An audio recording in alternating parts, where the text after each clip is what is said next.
She had been sitting at that table for 47 minutes before she finally admitted to herself that he wasn't coming. Not late, not stuck in traffic, not held up at work. Gone. Tatum Brierley pressed her thumbnail against the rim of her water glass and counted the tiny bubbles clinging to the inside. She had been doing count for 20 minutes. Counting. Because it was better than looking at the door. Every time the door opened, a draft of cold February air swept across the dining room of the Aldergrave, and she had spent 47 minutes convincing herself that the next gust would bring in the man who had texted her that morning. Can't wait to finally meet you in person. You're going to love this place. She did love it. In the abstract, awful way. You love something you know you can't afford. The Aldergrave occupied the ground floor of a converted Gilded Age bank in the heart of downtown Philadelphia. The ceilings were 30 feet high, ribbed with original plasterwork and lit by chandeliers that dripped with amber light. The booths were upholstered in oxblood leather. The menu had no prices. Tatum had spent 2 hours on the restaurant's website before tonight, reading articles about the executive chef, mentally calculating what a single entree might cost, preparing herself. She had worn the black dress. Not the comfortable black dress.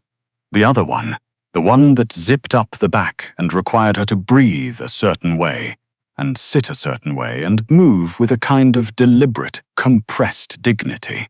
She had wrestled herself into it at 6:45, sweating, cursing under her breath, wondering if 32 years on Earth had somehow earned her this specific variety of humiliation.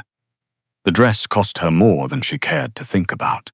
She had bought it 3 weeks ago, the morning after Colton Vane had told her over the phone, "You should wear something that makes you feel like $1 million."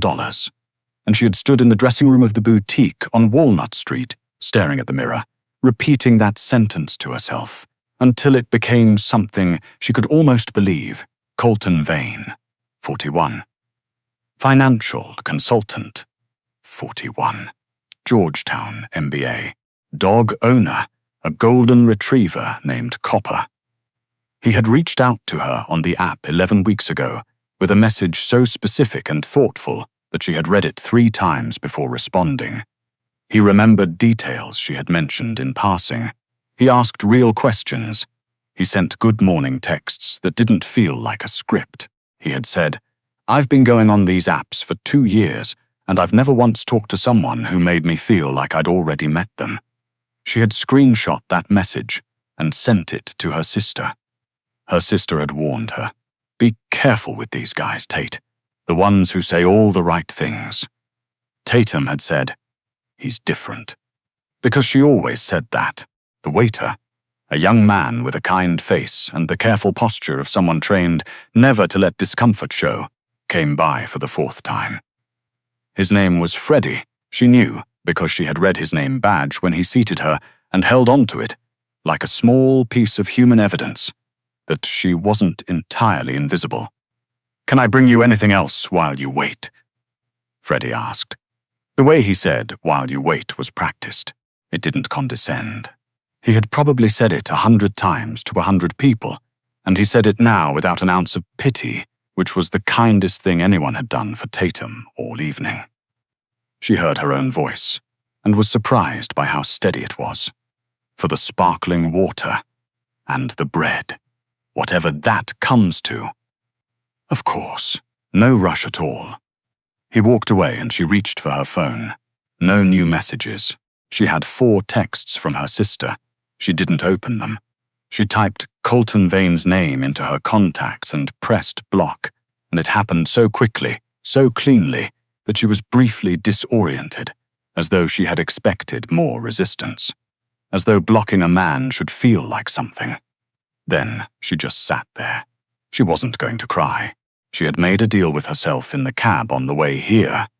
If this goes wrong, you do not cry in the restaurant. You do not give them that. You pick up your bag, you put on your coat, and you walk out with your spine straight. She reached for her coat. The restaurant went quiet. It was the kind of quiet that happens before something, not after. The hum of 30 conversations, silver on china, jazz through speakers. Laughter muffled by linen simply ceased.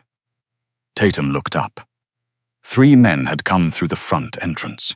They were dressed well, expensively well, in the kind of dark suits that didn't come off a rack, and they moved through the dining room not like diners, but like men who had never, in their lives, had to consider whether they were welcome somewhere. Behind them came a 4th man. He was the one who made the room stop. He was tall and broad-shouldered and moved with an absolute, unhurried stillness that was somehow more threatening than speed. Dark hair, cut close at the sides. A jaw that looked like it had been set against years of things most people never survived. He wasn't conventionally handsome in the easy, symmetrical way that men in magazines were handsome. He was something older than handsome. He was the kind of man who walked into a room and rearranged the hierarchy of it without saying a word. His eyes were dark, almost black in the low amber light, and when they moved across the dining room, they did so the way a surgeon's hands move, efficiently, without sentiment. Tatum had never seen him before. She didn't need to have. Anyone in Philadelphia who paid attention, who read the right sections of the paper, who understood which names you heard once and never forgot, knew who this was. Corvin Slade, head of the Slade organization. He was the reason 3 separate federal task forces existed, and the reason none of them had produced an indictment. He was the reason certain judges in this city had unusually large vacation homes. He was a name people said quietly and a face that appeared in exactly 0 photographs. He had built an empire on construction contracts, port logistics, and the studied absence of evidence, and he ran it from somewhere above the city with a kind of patient, cold intelligence that the FBI described in internal documents as methodical and prosecution-resistant. One of his men stepped to the center of the dining room. He didn't raise his voice. "The restaurant is closing for a private engagement. Please gather your coats and exit through the rear. Leave your meals. Leave your drinks. Don't stop to speak to staff." There was a beat, one silent, disbelieving beat, and then the room moved. 30 people in $1,000 shoes stumbled over each other to reach the kitchen exit. Nobody argued. Nobody looked back. A woman in a white fur stole left an untouched glass of champagne and a clutch worth more than Tatum's rent, and walked away from both without hesitation. Because Corvin Slade was standing by the door, and that was sufficient. Tatum did not move. She told herself to. She sent the direct command from brain to legs, and received nothing in return. Her whole body had shorted out, and she sat in the ox-blood leather booth, with her coat half pulled from the bench, and her heart hammering so hard she could feel it in her ears, watching the dining room empty in under 2 minutes. When it was done, when the last set of footsteps had disappeared through the kitchen doors, and the servers had been gestured silently into a side corridor, Slade's man reached back and threw the dead bolt on the front entrance. The sound of it, heavy, mechanical, final, echoed through the empty room. Then Corvin Slade walked toward her. He didn't scan the room. He came directly to her booth, as though he had known exactly where she would be, as though she were the only coordinates that mattered. He stopped at the edge of her table and looked down at her. Up close, he was even more unsettling. There was a scar below his left jaw, faint and long-heeled, that ran along the line of his face like a sentence she couldn't finish. His hands were large and still. He looked at her the way someone looks at a problem they didn't expect to find. He sat down across from her, in the chair that Colton Vane was supposed to occupy. He didn't ask. "You're Tatum Brierly," he said. It wasn't a question. His voice was low and measured, the kind of voice that was never raised because it had never needed to be. Tatum's mouth opened. Yes. How do you?" "I know, because Colton Vane told my associate he was meeting his contact here tonight." Slade set both hands flat on the table. He said his contact had access to the account routing data for 3 shell corporations registered in Delaware and the Caymans. He said if we let him come to the Aldergrave, He would have the information transferred before dinner was over. He described his contact as, he paused, something flickering briefly behind his eyes, someone who had worked closely with the books and would know exactly what was needed. The table seemed to tilt underneath her. Tatum stared at him. "I'm sorry, I don't. I'm not his contact. I'm his. I was supposed to be his." She heard herself and stopped. "I met him on a dating app. We've been talking for almost 3 months. I'm a tax compliance specialist. I do corporate returns. I work for a firm in Center City, and I have never in my life." "What firm?" "Harwick and Crane. On 16th Street. I do nothing but federal filings and quarterly reports, and I am not anyone's contact. I don't have access to anything. I don't even know what you're talking about." She reached into her bag and pulled out her work ID, with shaking hands, and for one surreal moment she became aware of how absurd this was. That she was sitting in an empty Michelin-starred restaurant at 8 in the evening, in the black dress she had bought to feel like $1 million. And she was showing her employee badge to a crime lord, in hopes of convincing him she was boring. Slade took the badge and examined it. Then he looked back at her. "Colton Vane is not a financial consultant," he said. "I'm starting to gather that. He was, my accountant, one of them. He managed the receivables for 5 of my import companies. 4 weeks ago, a discrepancy appeared in the ledgers.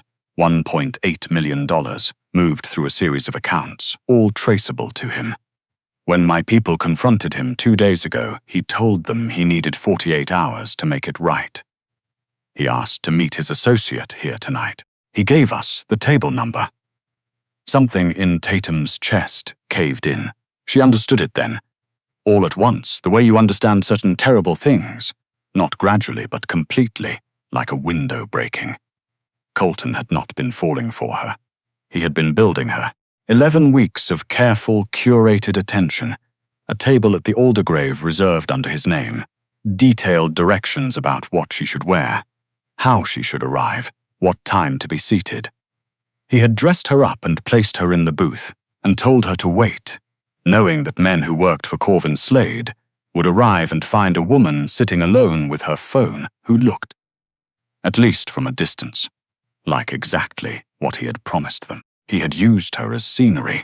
He had bought himself time to run, and she had skipped lunch. The fury that came up was so sudden and so total that it physically displaced everything else. The terror, the embarrassment, the careful composure she had been holding together with both hands for 47 minutes. It burned through her sternum and came out as something low and still and very, very cold. "He told me to dress to impress." Her voice was quiet, quieter than she intended. "He sent me a restaurant review and said this is the kind of place that makes you realize you deserve nice things. He told me he'd been looking for someone real, someone who didn't perform, someone soft." She laughed once, a short, broken sound. "I took a half day off work. I had my hair done. I bought shapewear for the first time in 4 years because I wanted to fit into this dress and feel like a person who belonged in a place like this." She looked directly at Corvin Slade, and he never had any intention of showing up. He sat somewhere and watched the clock, and when he was sure I was seated and visible, he ran. She put her palm flat on the table, and did not raise her voice, and did not look away from him. "He used me as cover, because nobody looks twice at the plus-size woman sitting alone in the corner. I was the most invisible thing he could think of, and he was right about that, which is the part I actually can't stand." The room was completely silent. Behind Slade, near the kitchen corridor, a man with a shaved head and a scar across his eyebrow. The kind of man who looked like he had personally discouraged several investigations, stood watching. His expression had not changed throughout this composition, but his eyes moved, briefly, to Slade. Slade had not looked away from Tatum. He had walked into this room expecting either a co-conspirator or a frightened nothing. He had prepared for both. He had not prepared for this. A woman in a black dress with her hands shaking and her spine straight, holding his gaze after what had just been done to her, not because she was fearless, but because her anger was bigger than her fear, and she was letting it be bigger without apologizing for it. "He knew my men were on his movements," Slade said slowly. "He couldn't carry anything out in person, and he knew our surveillance extended to his digital accounts, so he set up a dead drop." He leaned forward slightly. "Did he send you anything? A file? A document? A link? Anything in the last 12 hours that seemed unnecessary or strange?" Tatum blinked. "He sent me the reservation confirmation," she said. "And a menu. A digital tasting menu. He said the chef sent it to VIP guests ahead of time." She hesitated, and her hand moved toward her phone. "I couldn't open it properly. It loaded halfway and then just sat there. He texted me twice while I was in the cab asking if I had downloaded it yet. I thought it was a glitchy PDF. Show me." She unlocked her phone and opened the message. The attachment was labeled Aldergrave Tasting Menu Feep Doc Sick. She handed the phone across the table. Slade looked at it for 3 seconds, then turned and held it toward the man behind him. "Dex." The scarred man crossed the room in 4 strides. "That's not a menu," Dex said. "No," said Slade. "It's not." He looked back at Tatum, and the quality of his attention shifted. It was something she felt before she understood it, a change in the way the air sat between them, the way his dark eyes moved across her face. "He didn't just plant you as a decoy," Slade said. "He used your phone as a relay point. He couldn't carry the financial data himself, couldn't send it through his own accounts. So he embedded it in a file and sent it to a woman he met on a dating app who had no idea what she was carrying." He paused. "You walked it in here for him. You walked it straight to me. I didn't know. I know you didn't know." He said it without cruelty, without any particular emotion at all, which was somehow worse. "That's what made you useful to him." Tatum sat very still. She wanted to be angry. She was angry. But underneath that was something else, something older and much harder to look at. She had been so certain he was different. She had been so careful this time. She had waited 11 weeks before agreeing to meet him in person because she didn't want to rush, didn't want to be foolish. She had read every text 3 times looking for the catch, and she had not found it because the catch was not in the texts. The catch was in what she had needed to believe. She picked up her glass and took a long sip of water and set it back down. "What happens now?" she said. It came out flat. Not quite a question. "Dex and I extract the data from your device," Slade said. "You answer any questions we need answered, and then we determine your next step. My next step is going home. That's not possible tonight. That's not possible." She stopped. "He committed a crime against you. I'm a victim of it. Those are different things." Colton Vane told my associate that the routing data would go to his buyer by midnight, Slade said. "He set this whole arrangement up publicly in your name, at a table registered to your reservation. There are people in this city who will assume you knew. There are people who will assume you still have leverage over those accounts. You cannot go home and unlock your front door and be safe there tonight." Tatum looked at him. "You could tell them I was a setup," she said. "You could make them understand I'm not involved." "I could," he said. "Or you stay in a controlled location where I know exactly where you are, and in the morning, when Vane is located and this is resolved, you go home and this was a very bad evening." "And if he's not located by morning?" Slade looked at her. Something behind his eyes that was not quite amusement, not quite respect, something that didn't have a clean name. "He will be," Slade said. The car was black and armored, and rode with the kind of soundless, cushioned smoothness that money buys in bulk. Tatum sat pressed against the passenger window watching Philadelphia move past her in the dark.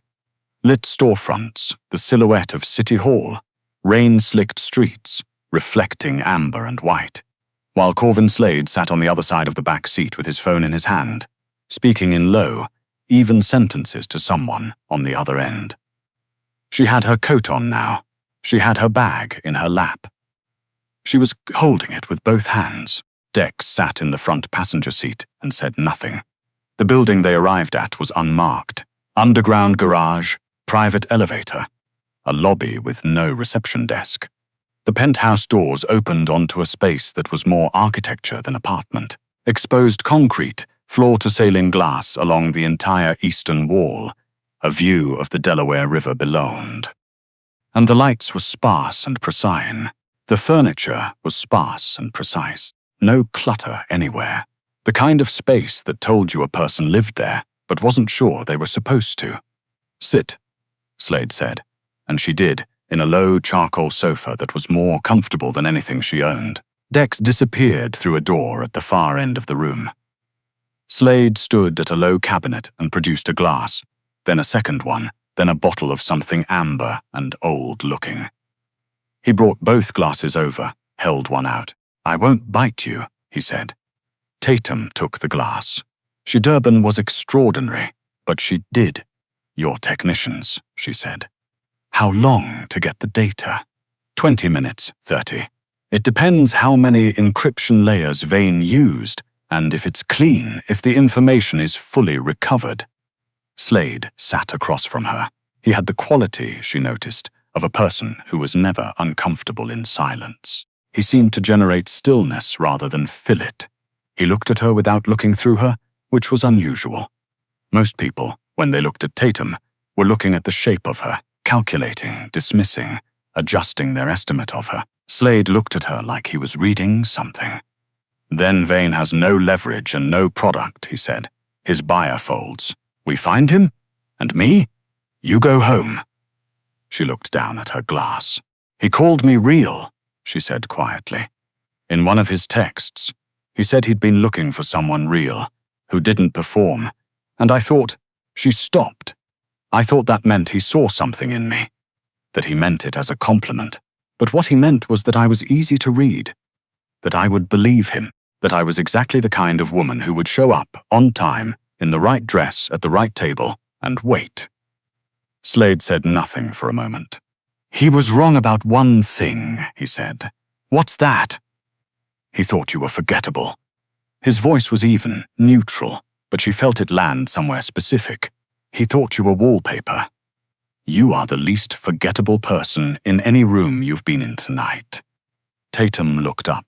He was watching her with that dark, precise attention, and for a moment she didn't know what to do with it. She was used to being assessed. She was not used to the verdict being this. Before she could find the right words, Dex came back through the far door. His face said enough before he spoke. "We have a problem." He held up a tablet. The file on her phone was a decoy.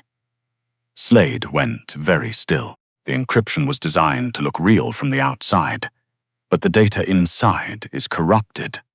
Garbage. It was a shell to draw attention while the real transfer happened somewhere else. Dex set the tablet on the coffee table.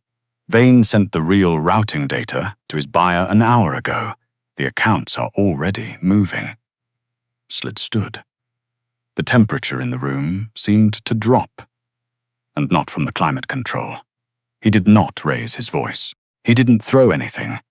He stood and looked at the middle distance for 3 seconds, and that quiet was significantly more frightening than any noise would have been. "Freeze the secondary accounts," he said. "All of them. Pull the flag protocols on the shell names." He looked at Dex. "And find me Colton Vane." Dex was already on his phone. Tatum had been listening. Her mind was doing the thing it did when she was working, pulling threads, constructing a shape out of fragments. And one thread wouldn't stop pulling. "Wait," she said. Both men looked at her. "The app," she said. "The dating app." We matched there, but Colton moved the conversation to text after about a week. He said he hated apps. She was already opening her phone, going back. He moved us to text, but before he did, he sent me a document through the app's file share feature. He said it was an article he wanted me to read, about tax code reform. It was in my files. She found it TC Amendment Draft A3 POP-TF. She had read it and found it genuinely interesting and texted him about it for an hour. She turned the phone around slowly. Dex stepped forward and looked at it. He looked at Slade. Something passed between them. He buried the real file in plain sight, Dex said. Sent it 6 weeks ago when there were no active flags on her device. Nobody was looking yet. Slade turned to Tatum. His expression was not readable exactly, but something in it had shifted. Something that moved past cold calculation into a territory she didn't have a word for. He crossed the room and sat beside her on the sofa, close enough that she could feel the warmth of him, and he looked at the screen in her hands. "You kept it?" he said. "I save everything relevant?" she said. "Professional habit. She does corporate returns," Dex said, flatly, and from him it sounded oddly like a compliment. Slade's technicians had the account data fully extracted within 17 minutes. Every shell company, every routing number, every offshore flag. His financial team was in motion in under an hour, redirecting and locking down everything Vane had tried to strip. By 1 a.m., 3 of the accounts Vane's buyer had already accessed were being reversed through a separate legal architecture that Slade's attorneys had quietly maintained for situations like this. Tatum was still on the sofa when Slade came back. She had taken off her heels. She was sitting sideways with her knees tucked up, which was undignified and comfortable, and she had stopped caring about the difference. Her phone buzzed. An unknown number. Restricted. She looked at Slade. He was already watching her. He gave a single, slow nod. She answered. "Put it on speaker." "Tatum!" Colton's voice. Strained at the edges, the false warmth stretched thin by fear. "Tatum, thank God! Are you okay? I'm so sorry about tonight. Something came up. I couldn't get to the restaurant in time." She kept her voice even. "Where are you, Colton?" "It doesn't matter. Listen to me. There are some people who are. There are some very dangerous people looking for me, and I need the file. The PDF I sent you through the app a few weeks ago. I need you to forward it to a number I'm going to text you. Right now. It's important. I thought you said it was an article." A pause. Slight. Controlled. "It is. It has something I need in it, some notes I made in the document. Just forward it. Please. I'll explain everything. I'll call you when I'm safe. I just need you to do this one thing for me." Tatum looked at Corvin Slade. He was watching her with those dark, still eyes. "You know what the worst part is, Colton?" Her voice came out quieter than she expected. "I genuinely thought you liked me. I thought the whole thing was real. I even went back and reread our first few conversations this morning, on the cab ride over, because I was nervous, and I wanted to remind myself why I was doing this, why I was wearing a dress that's kind of hard to breathe in and showing up at a place where I didn't know if I'd belong." She stopped. "And the whole time I was sitting there waiting for you, I told myself, give him the benefit of the doubt. People run late. Things happen. Because I didn't want to be the person who gives up too fast."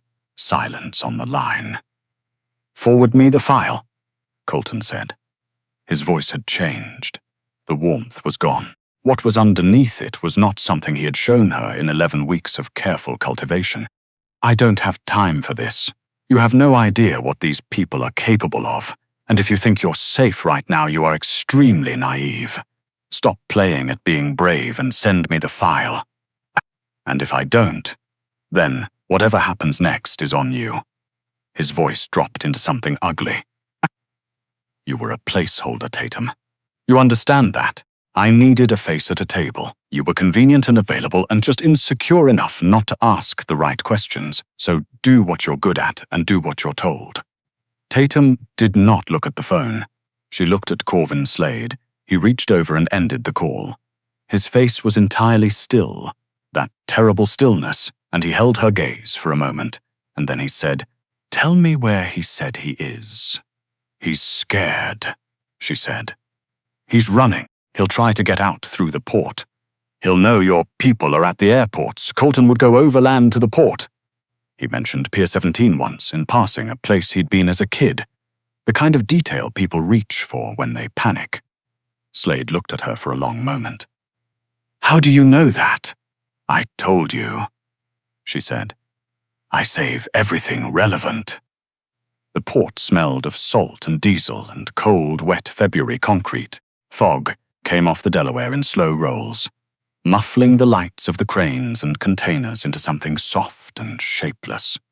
Tatum walked across the dock in her black dress and Corvin Slade's coat, which came to her knees and smelled of cedar and cold air and something expensive she couldn't name. Her heels clicked against the wet ground.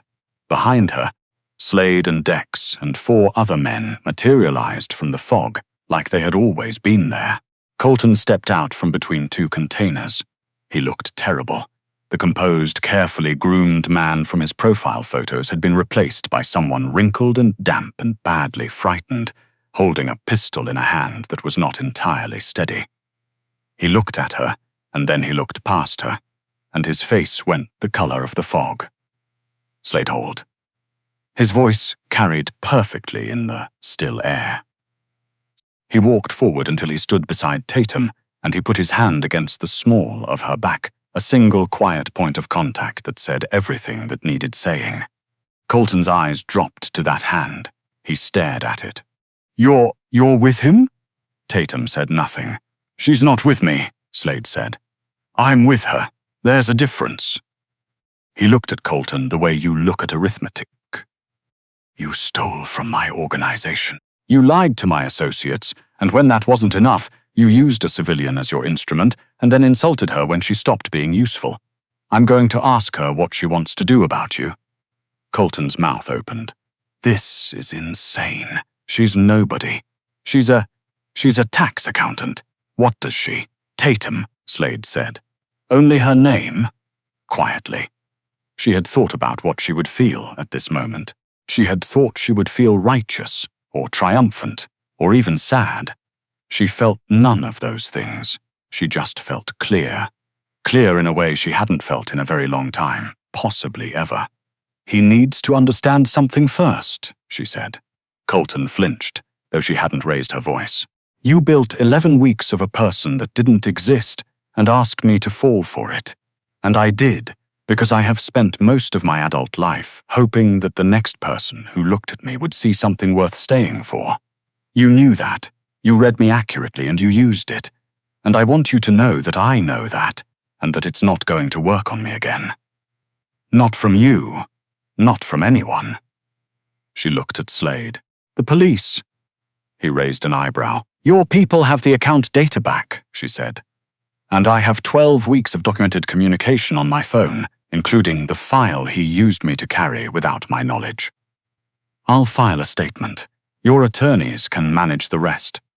I'm not interested in the other option. Slade looked at her steadily. Something moved behind his eyes. Something slower and warmer than calculation. He studied her face for a moment the way he had studied her at the restaurant, like she was a text in a language he had only recently learned to read. Dex, he said, call Brennan at the DA's office. Colton was taken from the pier by men who were very good at taking people from places. The fog closed over the space where he had been. Tatum stood at the edge of the dock looking out at the river, listening to the sound of water against concrete. Slade came to stand beside her. He didn't touch her. He just stood there in the cold, looking out at the same dark water. The police was the harder choice, he said. I know. Most people in that position want something simpler. Most people in that position haven't spent 47 minutes counting bubbles in a water glass, she said. You think about things differently after 47 minutes. He made a sound that was almost a laugh. What do you think about? She turned to look at him. He was close, and the fog was thick, and the lights from the river cast everything in a faint, cold silver. He looked different out here. Still dangerous. Still entirely himself. But there was something that was not coldness underneath all of it, and she had been observant enough, long enough to recognize it. I think about what I'm actually worth, she said, as opposed to what I've been told. He turned to look at her then. His dark eyes moved across her face with that precise, unhurried attention that she had stopped finding frightening several hours ago. You found the file, he said. When my entire team was working from the wrong assumption, I just remembered. You walked into a room controlled by armed men and told them they had the wrong woman, without asking for permission to be believed. I was furious. You told me to choose the law over the alternative. In front of my own people, he paused. Do you know how many people in my life make suggestions to me? Unsolicited, direct, confident suggestions. I'm going to assume very few. He said. The number is 0. I need to go home, she said. I have work tomorrow. I have client files that don't care about tonight. I know, and I need to never wear this dress again.